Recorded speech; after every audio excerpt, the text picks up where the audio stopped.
with you. So I'm going to introduce everybody, and then we'll ask some questions.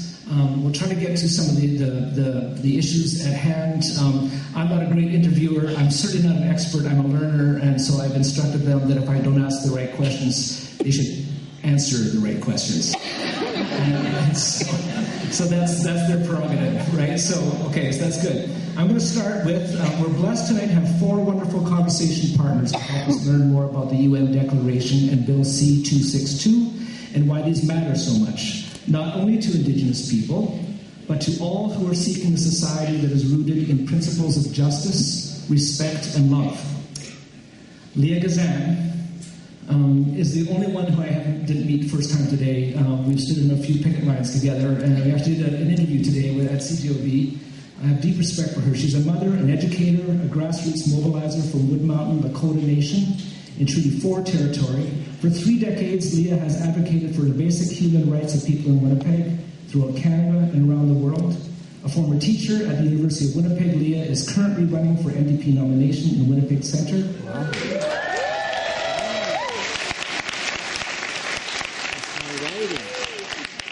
With priorities on addressing housing insecurity, fair wages, mental health, and the environment.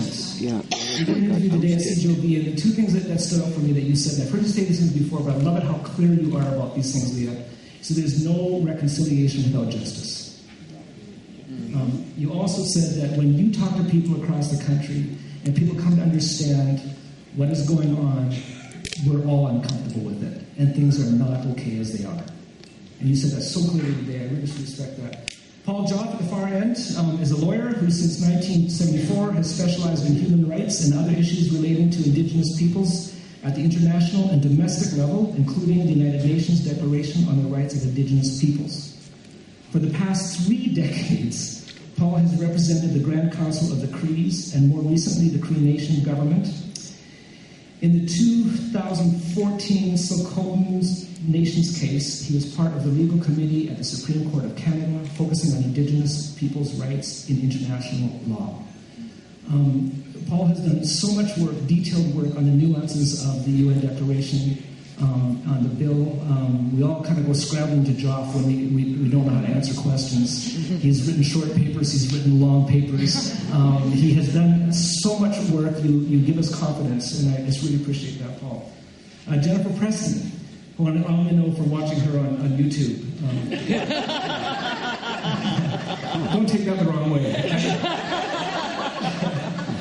She works for Canadian Friends Services Committee as the Indigenous Rights Program Coordinator. Jennifer holds the Indigenous Peoples Human Rights File for the International Body of Quakers at the United Nations and is involved in the lobbying efforts to ensure the successful adoption of the Declaration.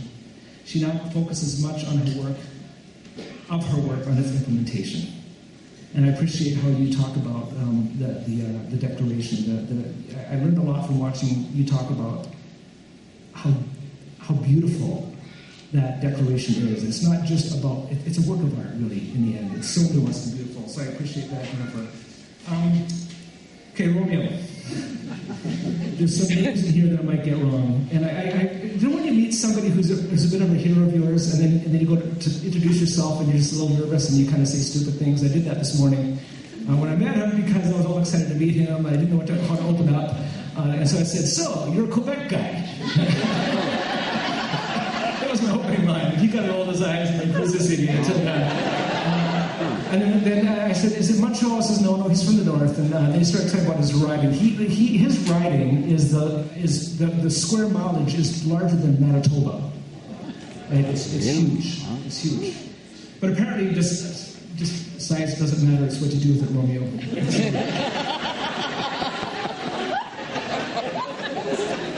So Romeo was born in Wapini. What? Say that?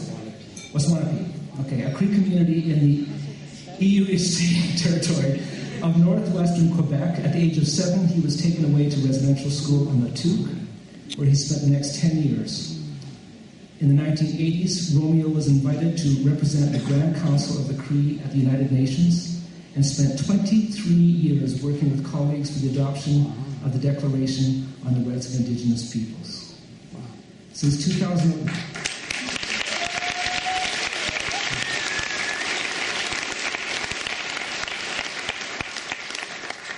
Since 2011, Romeo has represented the riding of Abitibi, Bay, James, Nunavik, E. Is that right? Awesome. I'm awesome. As Member of Parliament. On April 21st, in 2016, Romeo introduced Bill C-262, an act to ensure that the laws of Canada are in harmony with the UN Declaration, into the House of Commons. 262 currently sits at the Senate and needs to pass by June if it's to become law. Do you give them a hand?